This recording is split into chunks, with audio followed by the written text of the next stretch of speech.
Well, by the way, one of the things I look for when I invest in a company is how committed is the owner or the founder to seeing this thing through. Yes. Because you're going to hit these moments. You're going to have all these difficult things come.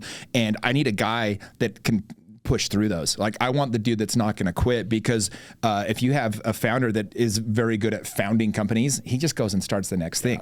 And you see that a lot. Yeah, and it happens all the time. And so one of the main things to look for in investing in a company is how committed is this person? And I don't want the guy that had 3 early exits. No. I'm not investing in his company, because he's going to sell the first chance because he gets bored with what he's doing and goes and does something. Well, that's why when you're asking your question, how much of your cash is in, and then how much of your life is dedicated to this. Right. And really what you want when I invest in stuff, you want to find someone, honestly, it's kind of sad to say this, like me, has no wife, no kids, none of this. Obviously their life has been destroyed by this company. You're like, that's good. I like this. Yeah. This guy's no other options. Like this guy is balls deep in this company.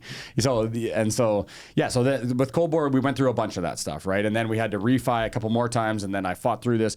We were bankrupt again after that, about a weekend or a year and a half after that. And then I randomly met a guy who knew a guy that is one of my best buddies and investor. He's a billionaire in Pennsylvania now, that he said, I know this guy that is a billionaire. He's 37, sold his company for $7.9 billion. He's running that. I'm like, who? I don't know, heard of this guy. And on a whim, I called a banker that was potentially doing a deal with him. Talked to him. I'm like, can you introduce me to Toby? And he's like, maybe. What are you doing? And he's like, oh yeah, sure enough. So after a call, he's like, yeah, you're a nice enough guy. Sure. One plane ticket. I had called Toby. He's like, sure, come out and talk to me. I was like, oh, crazy. All right. And we were out of money. Like, I'm talking to Blair. I'm like, I don't know. Well, let's send it. Honestly, couldn't buy the plane ticket. Yeah. Like I had that moment once. So I'm like, well, okay. So, Blair, my partner, had money, so he just could float it. And so he bought me the plane ticket, and we went out, and I did the meeting with Toby, 3-hour meeting, presented the idea, and he's like, yeah, this is what the industry needs. And he's like, big industry guy. Sure. He's like, okay, so what do you need?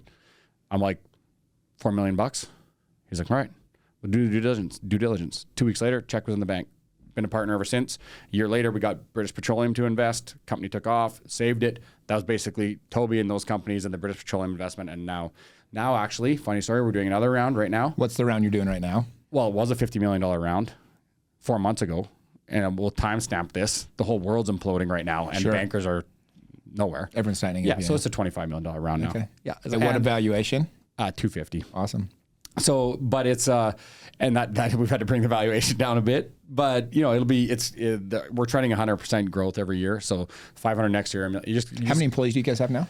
About 150. Wow, it's that big. Yeah, freaking amazing. Yeah. So anyway, it's not like they're just to paint that story. So in the middle of that, in 2016, started that company with my other partner, Raptor Rig, the drilling one, and I was doing both at the same time. So here's another kind of cool strategy thing that people hated. Investors hated that because they're like, oh, this guy's splitting his time. You chase 2 rabbits, they both get away. Also true. So there's always 2 sides to each coin. Of course. So 2 rabbits, one, they both get away. Now, while I was going through this, I had both those companies going. Coldbore had run out of cash and was in one of its down cycles. Raptor Rig had Reg, a new drilling rig that everyone was hot on, and Halliburton and them coming in, getting real excited about it. And I was a guy presenting this stuff in those boardrooms, and it was getting press.